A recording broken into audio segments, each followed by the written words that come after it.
গোলপার্কে গোলাগুলি সত্যজিৎ রায়ের বইয়ের নাম মনে হচ্ছে। কোনোদিন ভেবেছিলে এরকম হবে? আমি ওখানেই থাকি, ওই পাড়াতেই হুম। থাকি। আর আমি আমার পৈতৃক বাড়ি ওখানে। আমি মানে আমার জন্ম হয়েছিল তার আশেপাশে, হুম হুম। বালিগঞ্জে। তো ওই এরিয়াটাকে আমরা একটা ভাবতাম খুব শান্ত সুস্থ অভিজাত মিডল ক্লাস একটা পাড়া।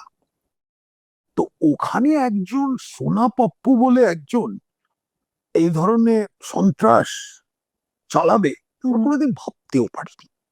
কিন্তু একদিক থেকে আই এম নট সারপ্রাইজড।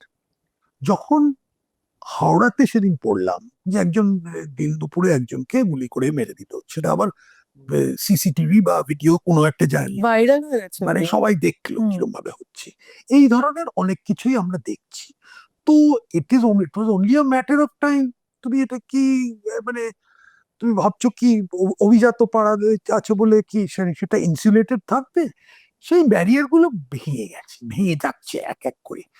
এখন দ্য লার্জার ডিক্লাইন যেটা হচ্ছে, সেটা সারা বাংলায় যেটা হচ্ছে, দক্ষিণ Kolkata why should it be spared that? It is happening. তো এটাই হচ্ছে সোনা পপ্পু। কি বললে? কি গোলপার্ক গোলপার্কে গোলাগুলি। গোলাগুলি, সেটাই গোলপার্কে গোলাগুলি। এখন সিরিয়াল করুক, এখন আসবে হুম। ভালো করে।